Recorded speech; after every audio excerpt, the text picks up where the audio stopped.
The other day, I was standing in line at the grocery store, just grabbing a few things for dinner, when I saw something that really got under my skin. It was one of those moments that makes you stop and think about how we treat each other. There was this young kid in front of me, maybe 10 years old, clutching a handful of change. He looked so proud and excited, like he'd saved up for something special. He carefully placed a small box of chocolates and a single flower on the counter. My first thought was, oh, he's probably getting something for his mom. It was just a sweet, innocent moment. But then, the cashier, a woman who looked like she'd rather be anywhere else, just stared down at the items, then at the kid, with this incredibly dismissive look on her face. The kid, bless his heart, started counting out his coins on the counter. He was a little slow, carefully separating the quarters from the dimes, but he was getting there. He looked up at the cashier with this big, hopeful smile and said, "Is this enough?" It was clear he was a few cents short, but he was so earnest about it. That's when things took a turn. The cashier let out this loud, exaggerated sigh. She didn't even look at the kid.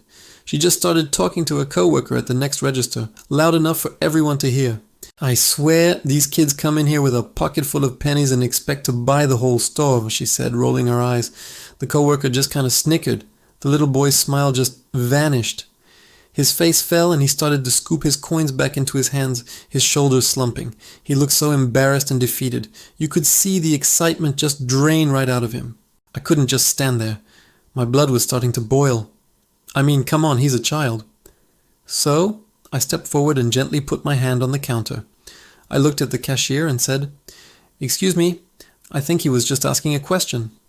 She turned to me, annoyed, like I was interrupting her very important complaint session. "Yeah, and he doesn't have enough money," she snapped back, pointing at the coins. The boy was just standing there, frozen, looking down at his shoes, probably wishing the floor would just swallow him whole. "Okay," I said, trying to keep my voice calm. "How much is he short?" She huffed again and finally looked at the register.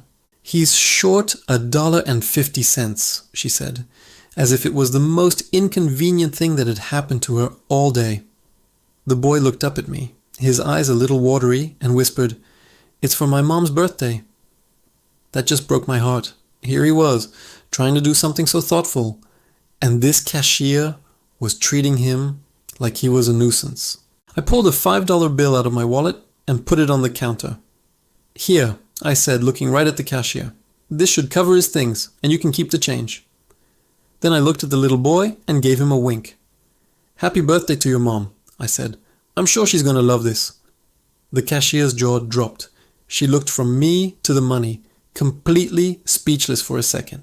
She clearly wasn't expecting anyone to step in. She snatched the bill, slammed the change on the counter, and practically threw the bag at the boy without another word. The little boy, though, his face just lit up. It was like the sun coming out from behind the clouds. He grabbed the bag and gave me the biggest, most sincere thank you I have ever heard. "Thank you so much, mister," he said, his voice full of relief and gratitude. He ran out of the store with a huge grin on his face, clutching his gift for his mom. Seeing him that happy made the whole uncomfortable situation completely worth it. After he left, I turned back to the cashier for my own groceries. The woman behind me in line patted my shoulder and said, "That was a good thing you did." The cashier, however, refused to make eye contact with me. She scanned my items in complete silence, her face set in a scowl. She was clearly angry, but I didn't care. Maybe she was having a bad day, we all do. But that's no excuse to crush a child's spirit. A little kindness doesn't cost anything, but for that little boy, it meant everything. That moment really stuck with me. It's a powerful reminder that our actions, even the small ones, have a ripple effect. For that cashier, it was just another annoying customer. For that boy, it was a moment of public humiliation that could have soured his attempt to do something kind. But because someone stepped in, it turned into a moment where he saw that strangers can be kind, that people will help you. We have a choice every single day in how we interact with the world around us. We can choose to be the person who sighs and complains, or we can be the person who offers a helping hand, even if it's just for $1.50. Think about it. We've all been in situations where we felt small, or needed a little help. And we've all been in situations where we had the power to make someone's day a little bit better.